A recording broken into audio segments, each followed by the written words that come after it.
Hello, you dear one. You've had a long day, haven't you? Tonight, imagine you're walking through a quiet European town.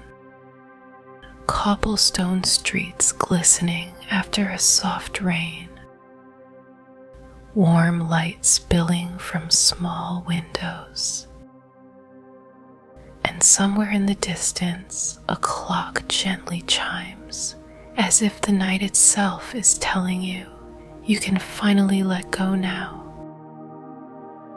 Close your eyes and picture a little lamp on a wooden table.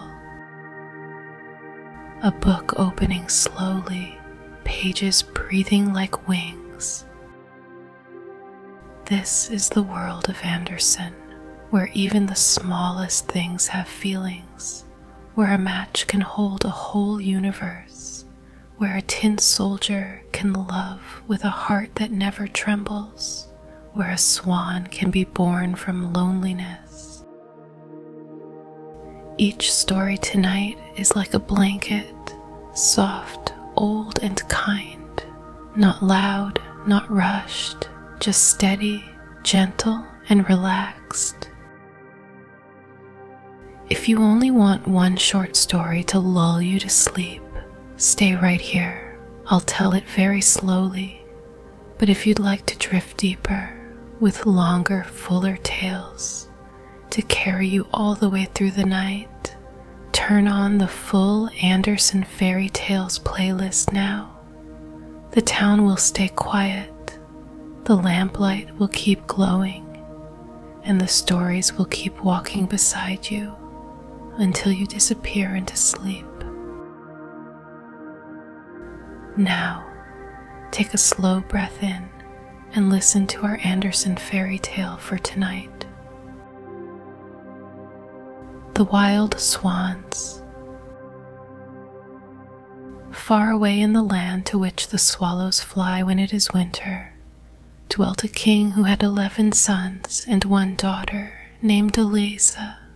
The 11 brothers were princes, and each went to school with a star on his breast and a sword by his side. They wrote with diamond pencils on gold slates and learned their lessons so quickly and read so easily that everyone might know they were princes. Their sister Eliza sat on a little stool of plate glass and had a book full of pictures, which had cost as much as half a kingdom. Oh, these children were indeed happy, but it was not to remain so always. Their father, who was king of the country, married a very wicked queen who did not love the poor children at all. They knew this from the very first day after the wedding. In the palace there were great festivities, and the children played at receiving company.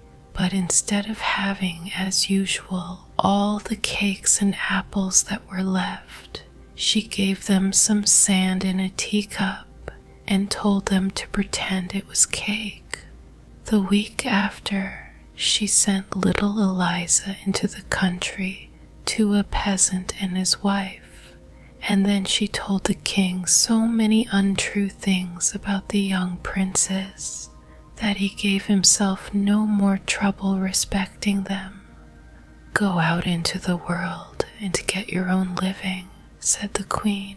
"Fly like great birds who have no voice." But she could not make them ugly as she wished, for they were turned into 11 beautiful wild swans. Then, with a strange cry, they flew through the windows of the palace, over the park, to the forest beyond. It was early morning when they passed the peasant's cottage, where their sister Eliza lay asleep in her room.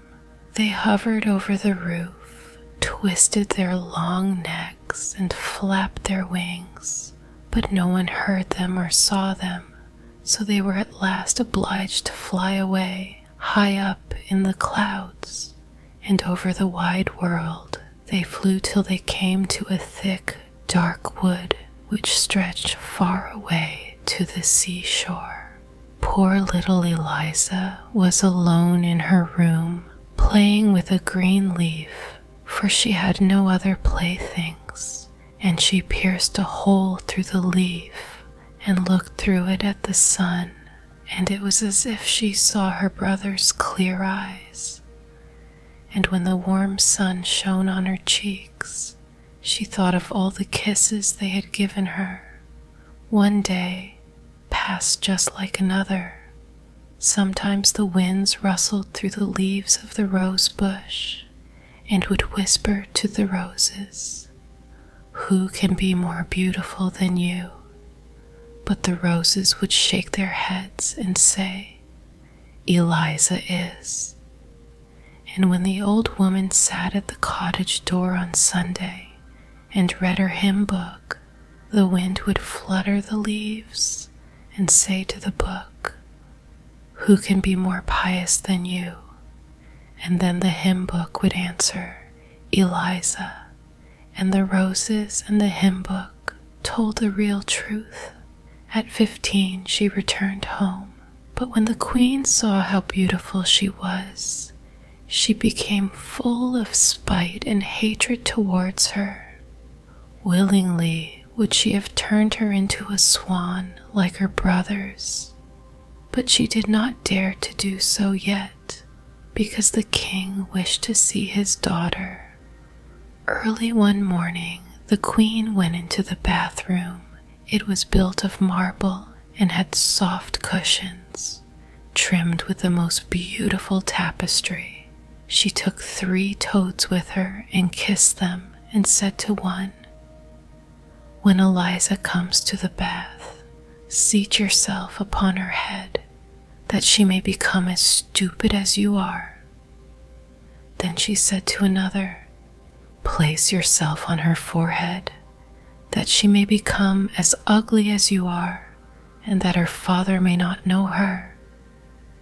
Rest on her heart," she whispered to the third, "then she will have evil inclinations and suffer in consequence." So she put the toads into the clear water, and they turned green immediately. She next called Eliza and helped her to undress and get into the bath.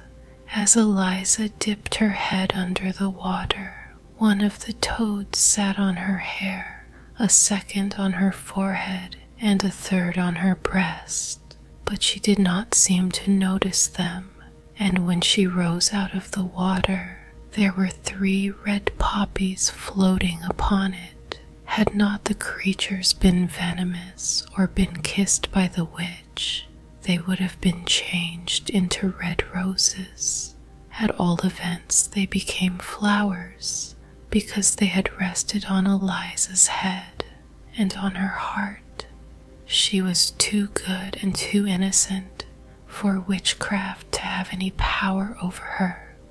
When the wicked queen saw this, she rubbed her face with walnut juice so that she was quite brown. Then she tangled her beautiful hair and smeared it with disgusting ointment, till it was quite impossible to recognize the beautiful Eliza. When her father saw her, he was much shocked and declared she was not his daughter. No one but the watchdog and the swallows knew her, and they were only poor animals and could say nothing. Then poor Eliza wept and thought of her 11 brothers, who were all away. Sorrowfully, she stole away from the palace and walked the whole day over fields and moors till she came to the great forest. She knew not in what direction to go, but she was so unhappy and longed so for her brothers, who had been like herself, driven out into the world, that she was determined to seek them.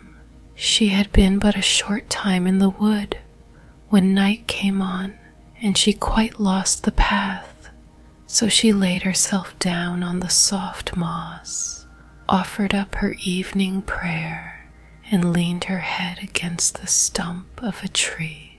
All nature was still, and the soft, mild air fanned her forehead. The light of hundreds of glowworms shone amidst the grass and the moss like green fire, and if she touched a twig with her hand ever so lightly, the brilliant insects fell down around her like shooting stars. All night long she dreamt of her brothers. She and they were children again, playing together. She saw them writing with their diamond pencils on golden slates, while she looked at the beautiful picture book which had cost half a kingdom.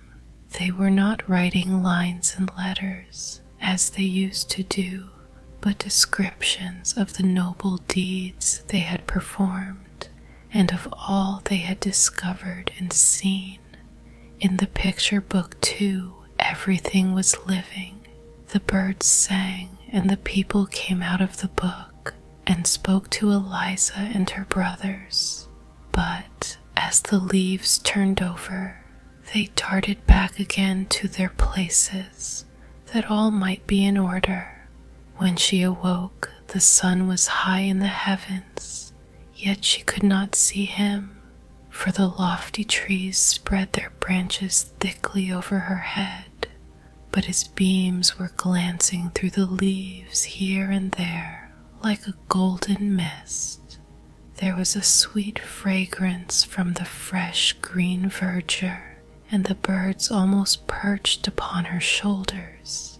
She heard water rippling from a number of springs, all flowing in a lake with golden sands. Bushes grew thickly round the lake, and at one spot an opening had been made by a deer, through which Eliza went down to the water. The lake was so clear that, had not the wind rustled the branches of the trees and the bushes so that they moved, they would have appeared as if painted in the depths of the lake, for every leaf was reflected in the water, whether it stood in the shade or the sunshine. As soon as Eliza saw her own face, she was quite terrified at finding it so brown and ugly. But when she wetted her little hand and rubbed her eyes and forehead, the white skin gleamed forth once more, and after she had undressed and dipped herself in the fresh water, a more beautiful king's daughter could not be found in the wide world. As soon as she had dressed herself again and braided her long hair, she went to the bubbling spring and drank some water out of the hollow of her hand.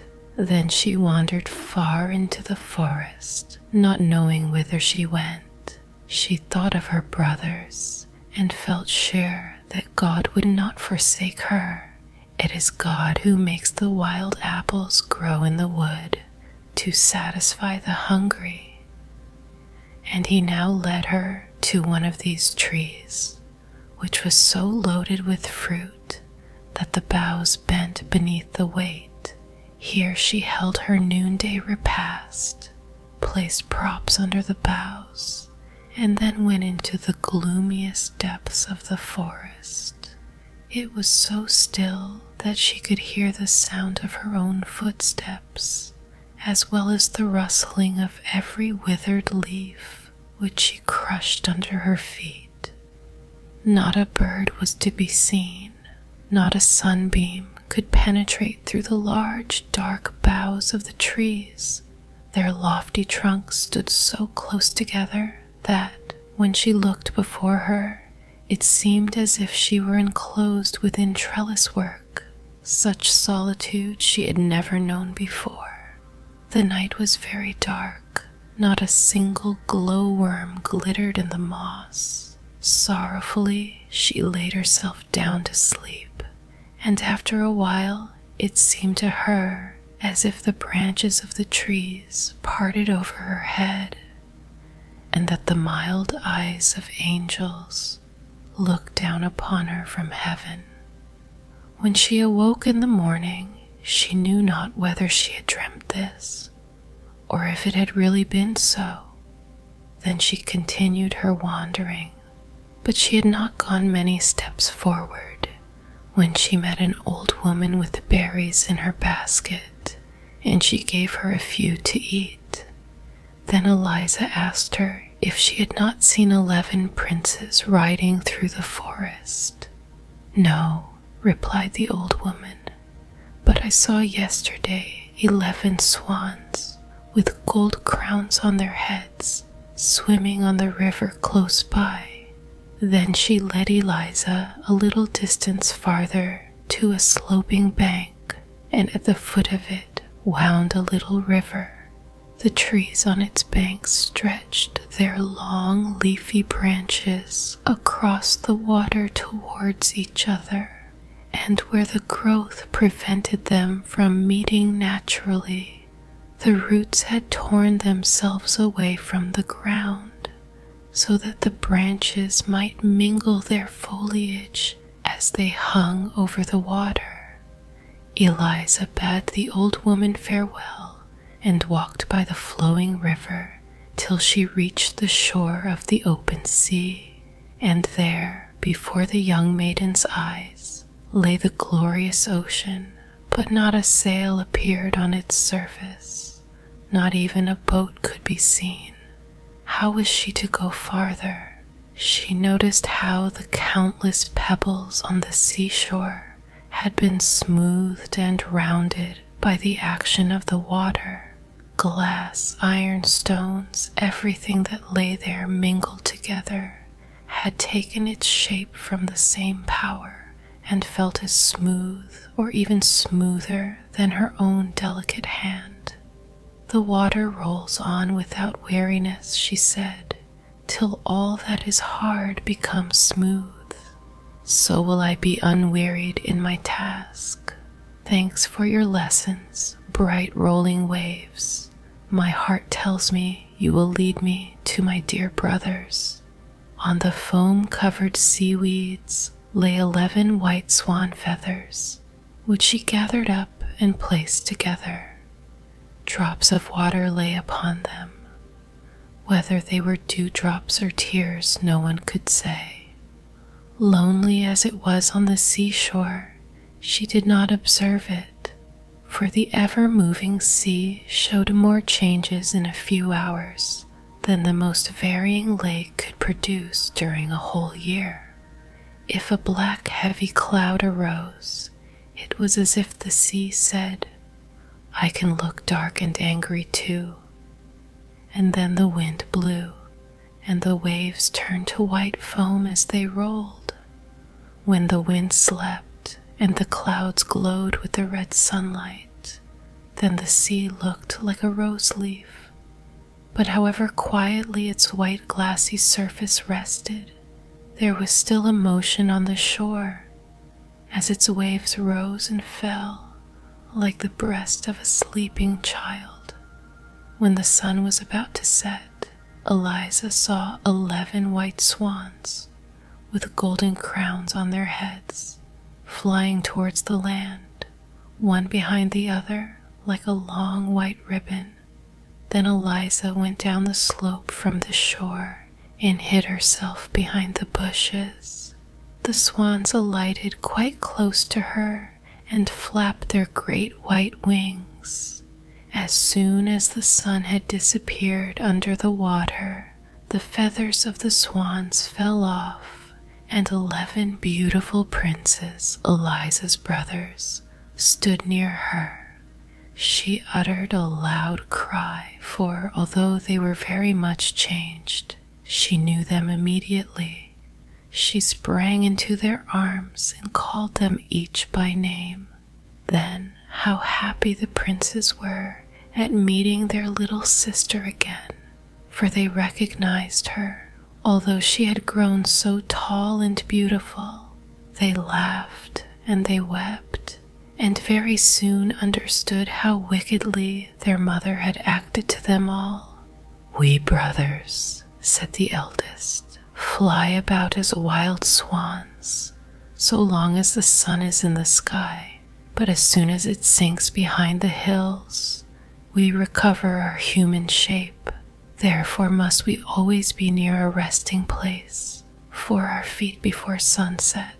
For if we should be flying towards the clouds at the time we recovered our natural shape as men, we should sink deep into the sea.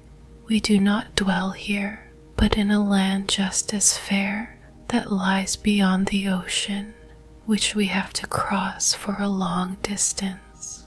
There is no island in our passage upon which we could pass the night, nothing but a little rock rising out of the sea, upon which we can scarcely stand with safety, even closely crowded together.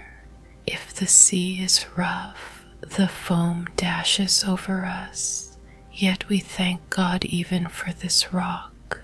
We have passed whole nights upon it, or we should never have reached our beloved fatherland, for our flight across the sea occupies 2 of the longest days in the year. We have permission to visit out home once in every year and to remain 11 days, during which we fly across the forest to look once more at the palace where our father dwells and where we were born, and at the church where our mother lies buried. Here it seems as if the very trees and bushes were related to us. The wild horses leap over the plains as we have seen them in our childhood. The charcoal burners sing the old songs to which we have danced as children. This is our fatherland, to which we are drawn by loving ties. And here we have found you, our dear little sister. 2 days longer we can remain here, and then must we fly away to a beautiful land which is not our home. And how can we take you with us? We have neither ship nor boat. How can I break this spell? Said their sister, and then she talked about it nearly the whole night, only slumbering for a few hours. Eliza was awakened by the rustling of the swan's wings as they soared above. Her brothers were again changed to swans, and they flew in circles wider and wider till they were far away.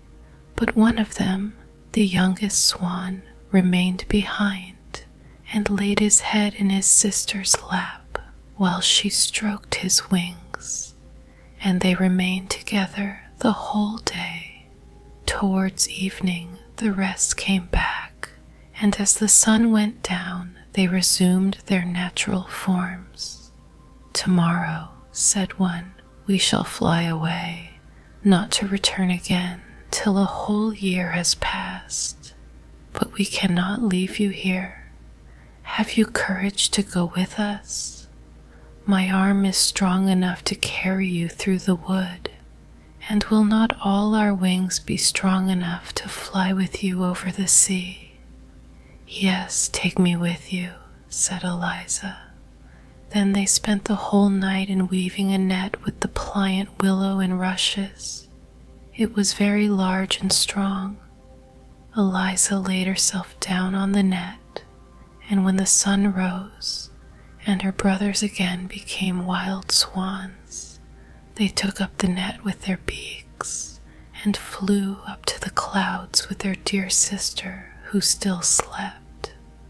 The sunbeams fell on her face, therefore one of the swans soared over her head so that its broad wings might shade her.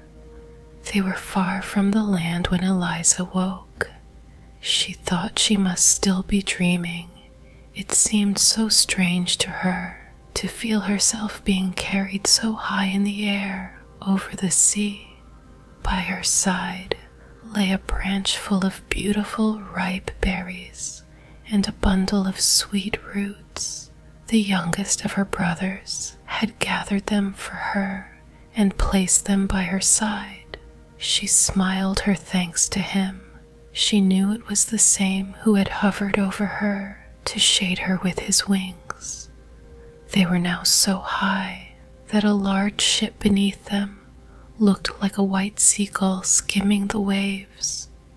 A great cloud floating behind them appeared like a vast mountain, and upon it Eliza saw her own shadow and those of the 11 swans, looking gigantic in size. Altogether, it formed a more beautiful picture than she had ever seen. But as the sun rose higher and the clouds were left behind, the shadowy picture vanished away. Onward the whole day they flew through the air like a winged arrow, yet more slowly than usual, for they had their sister to carry. The weather seemed inclined to be stormy, and Eliza watched the sinking sun with great anxiety, for the little rock in the ocean was not yet in sight. It appeared to her as if the swans were making great efforts with their wings. Alas, she was the cause of their not advancing more quickly. When the sun set, they would change to men, fall into the sea and be drowned.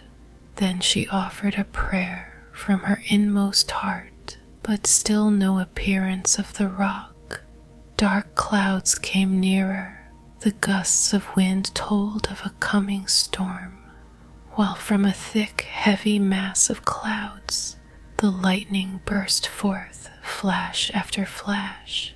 The sun had reached the edge of the sea when the swans darted down so swiftly that Eliza's head trembled.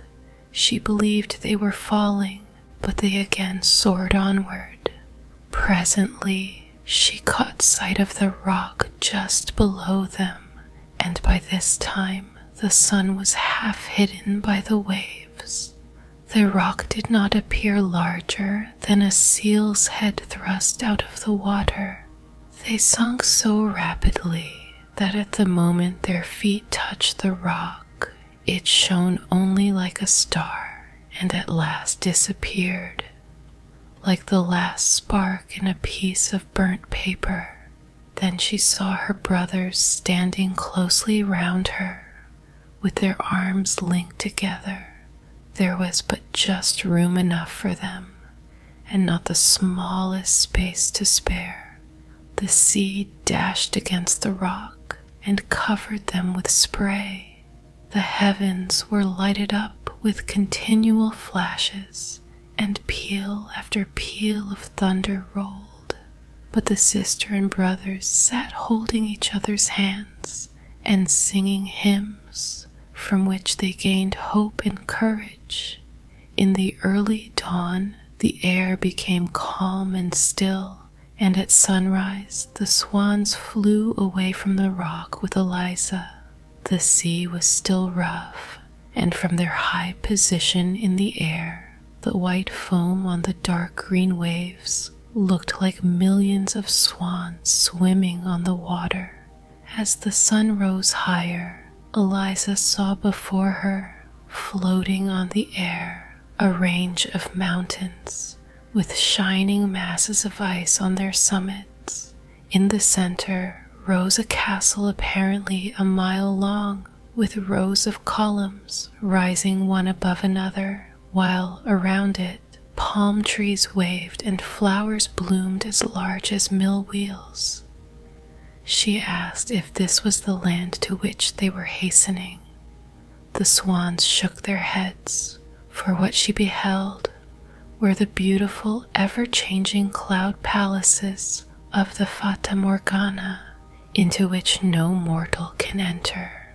Eliza was still gazing at the scene when mountains, forests, and castles melted away, and 20 stately churches rose in their stead, with high towers and pointed Gothic windows. Eliza even fancied she could hear the tones of the organ, but it was the music of the murmuring sea which she heard. As they drew nearer to the churches, they also changed into a fleet of ships, which seemed to be sailing beneath her. But as she looked again, she found it was only a sea mist gliding over the ocean. So there continued to pass before her eyes a constant change of scene, till at last she saw the real land to which they were bound, with its blue mountains, its cedar forests, and its cities and palaces.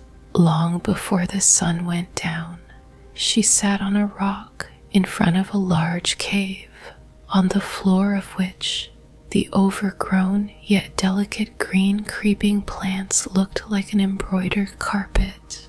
"Now we shall expect to hear what you dream of tonight," said the youngest brother as he showed his sister her bedroom. "Heaven grant that I may dream how to save you," she replied, and this thought took such hold upon her mind that she prayed earnestly to God for help, and even in her sleep she continued to pray. Then it appeared to her as if she were flying high in the air towards the cloudy palace of the Fata Morgana, and a fairy came out to meet her, radiant and beautiful in appearance, and yet very much like the old woman who had given her berries in the wood, and who had told her of the swans with golden crowns on their heads. "Your brothers can be released," said she, "if you have only courage and perseverance. True, water is softer than your own delicate hands, and yet it polishes stones into shapes. It feels no pain as your fingers would feel. It has no soul, and cannot suffer such agony and torment as you will have to endure. Do you see the stinging nettle which I hold in my hand? Quantities of the same sort grow round the cave in which you sleep, but none will be of any use to you unless they grow upon the graves in a churchyard. These you must gather even while they burn blisters on your hands.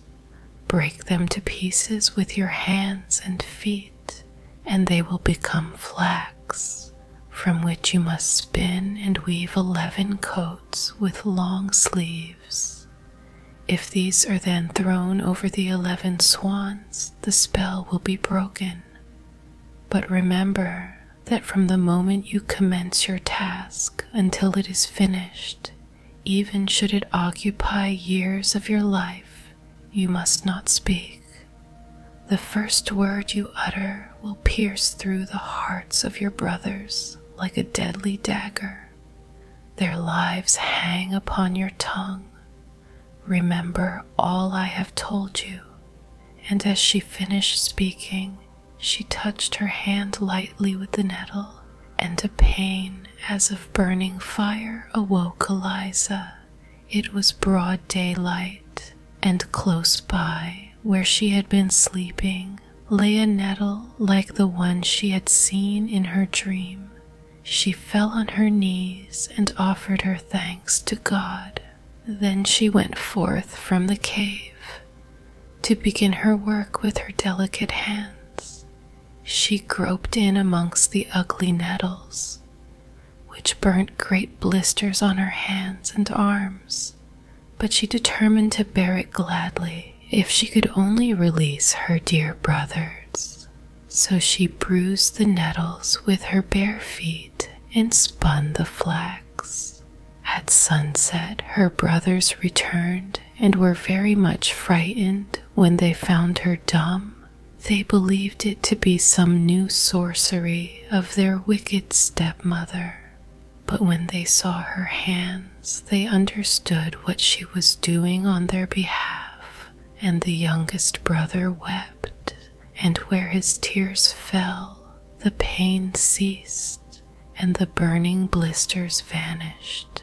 She kept to her work all night, for she could not rest till she had released her dear brothers. during the whole of the following day, while her brothers were absent, she sat in solitude, but never before had the time flown so quickly. One coat was already finished, and she had begun the second, when she heard the huntsman's horn and was struck with fear. The sound came. One coat was already finished, and she had begun the second, when she heard the huntsman's horn and was struck with fear. The sound came nearer and nearer. She heard the dogs barking and fled with terror into the cave.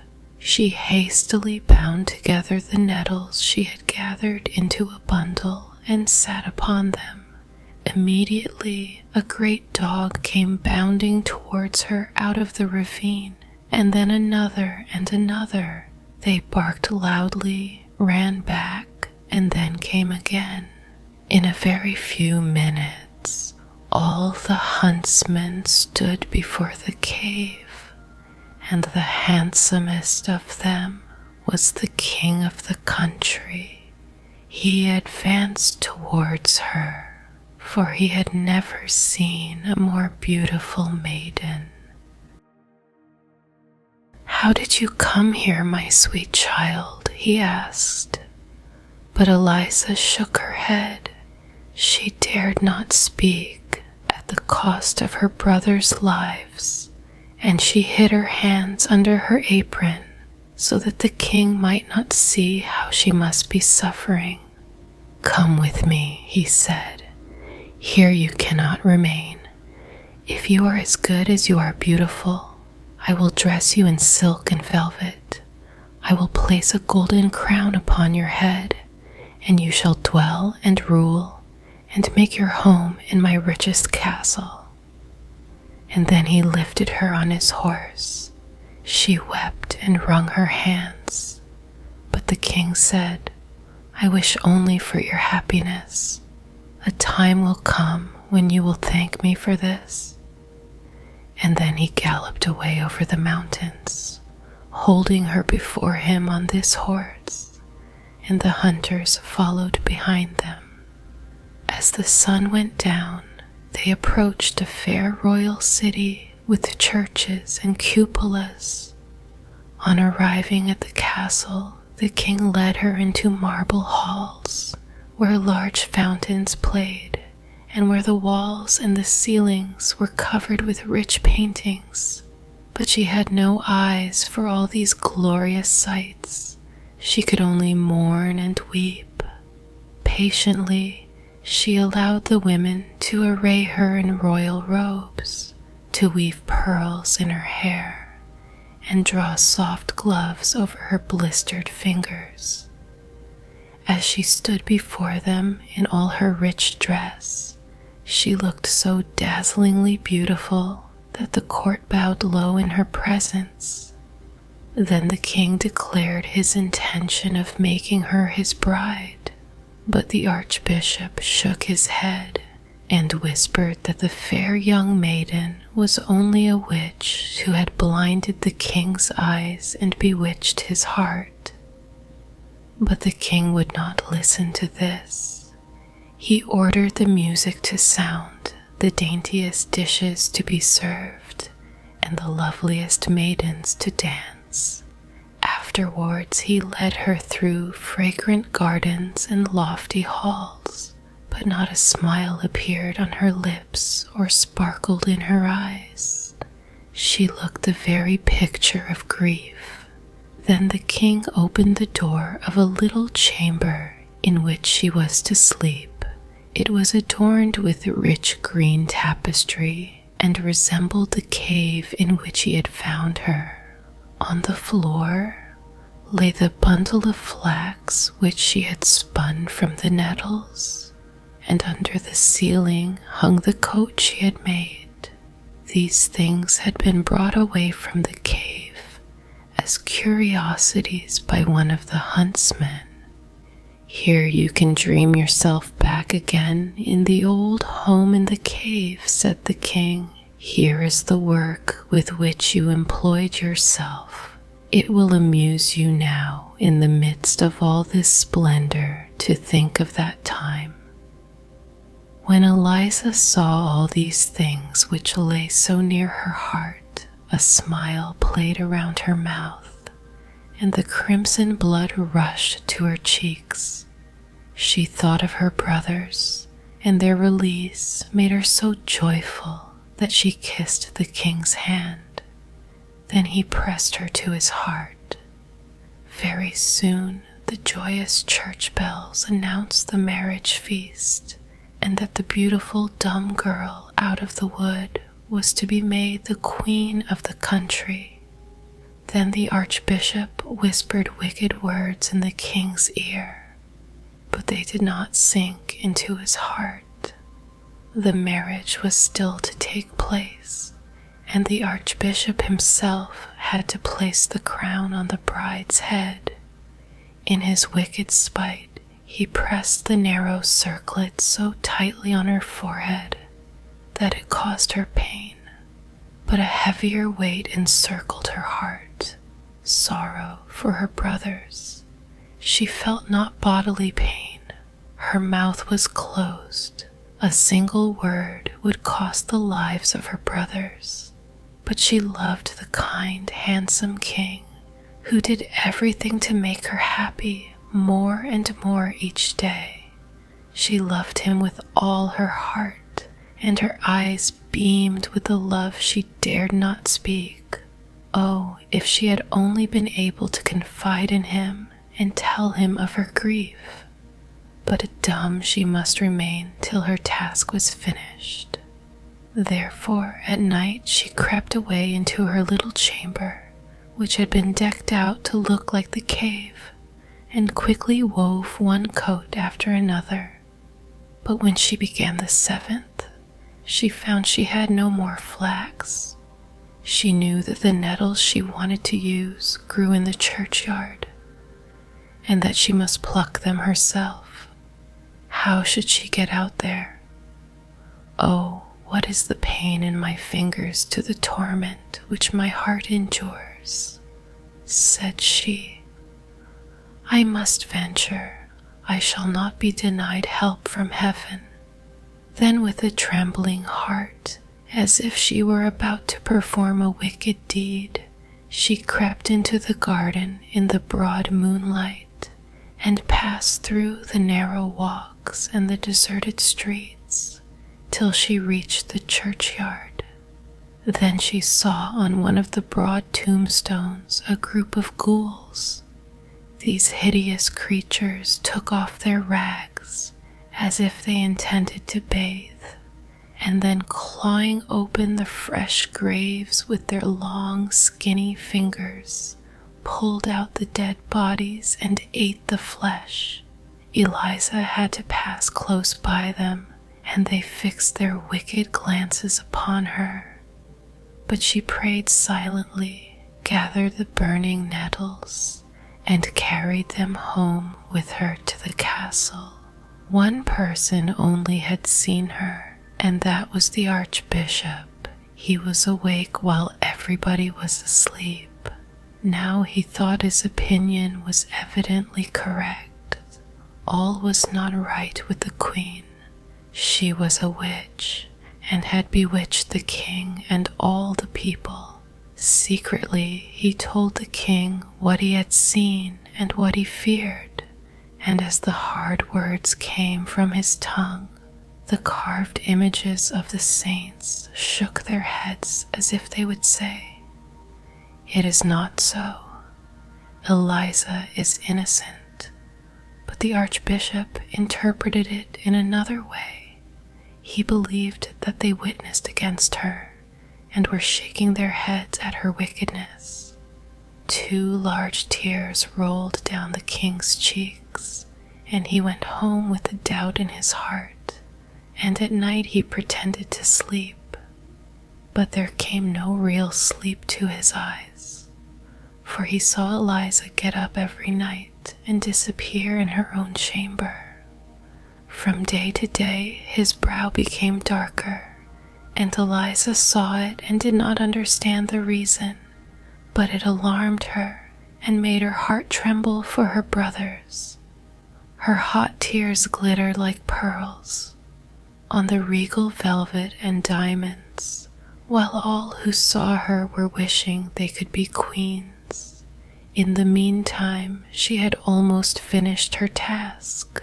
Only one coat of mail was wanting, but she had no flax left, and not a single nettle. Once more only, and for the last time, must she venture to the churchyard and pluck a few handfuls. She thought with terror of the solitary walk and of the horrible ghouls, but her will was firm as well as her trust in Providence. Eliza went, and the king and the archbishop followed her. They saw her vanish through the wicket gate into the churchyard, and when they came nearer, they saw the ghouls sitting on the tombstone. As Eliza had seen them, and the king turned away his head, for he thought she was with them, she whose head had rested on his breast that very evening. "The people must condemn her," said he, and she was very quickly condemned by everyone to suffer death by fire. Away from the gorgeous regal halls was she led to a dark, dreary cell where the wind whistled through the iron bars. Instead of the velvet and silk dresses, they gave her the coats of mail which she had woven to cover her, and the bundle of nettles for a pillow. But nothing they could give her would have pleased her more.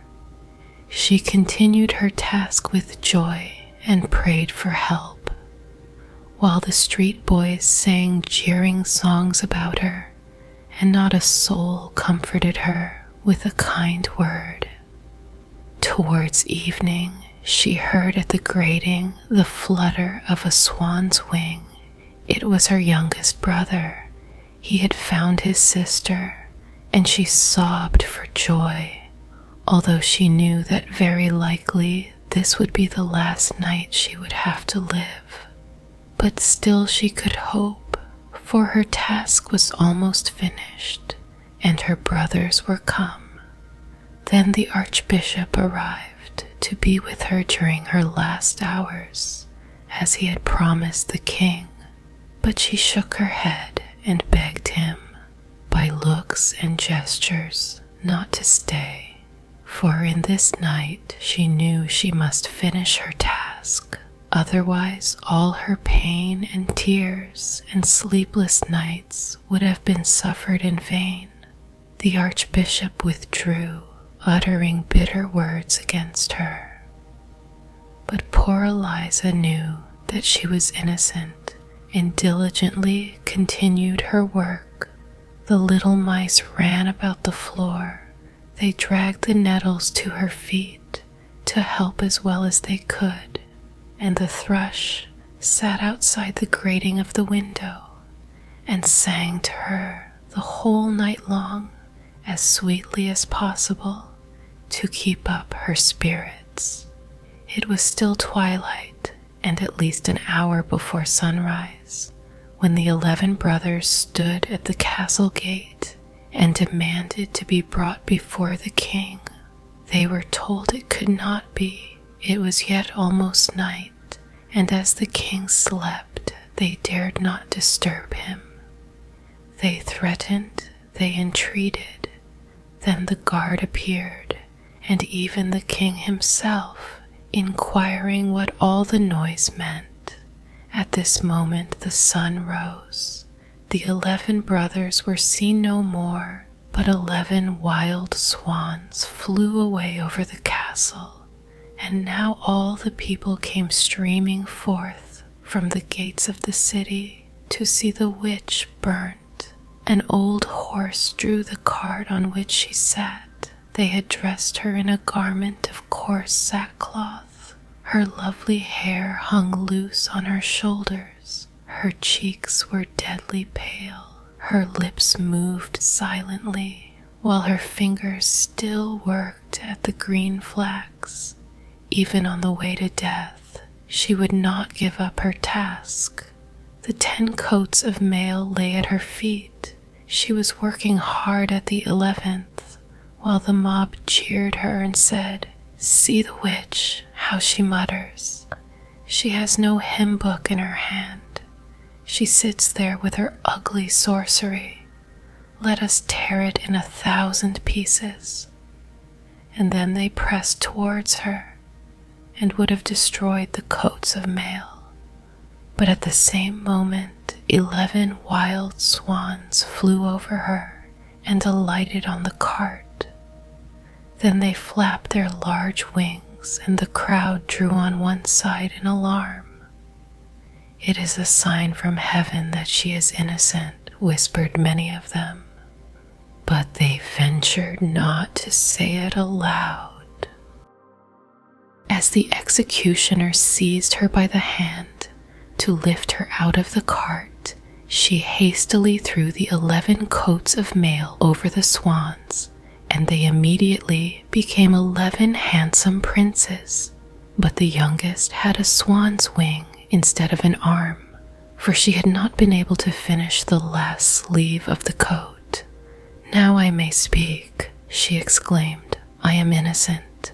Then the people who saw what happened bowed to her as before a saint, but she sank lifeless in her brother's arms, overcome with suspense, anguish, and pain. "Yes, she is innocent," said the eldest brother, and then he related all that had taken place, and while he spoke, there rose in the air a fragrance as from millions of roses. Every piece of faggot in the pile had taken root and threw out branches, and appeared a thick hedge, large and high, covered with roses, while above all bloomed a white and shining flower that glittered like a star. This flower the king plucked and placed in Eliza's bosom when she awoke from her swoon with peace and happiness in her heart. And all the church bells rang of themselves, and the birds came in great troops, and a marriage procession returned to the castle, such as no king had ever before seen. And that is the story for tonight. If you're still awake, don't fight it. Just let the silence do what it was made to do. Let your thoughts be like snowflakes. They can fall and melt without you needing to catch a single one. Take a gentle breath in and breathe out, as if you're closing a book, softly, carefully, knowing it will still be there tomorrow. But tonight, you don't have to hold anything. Sleep well. Tonight, you are safe in the quiet, and little by little, you can soften until you're gone into sleep.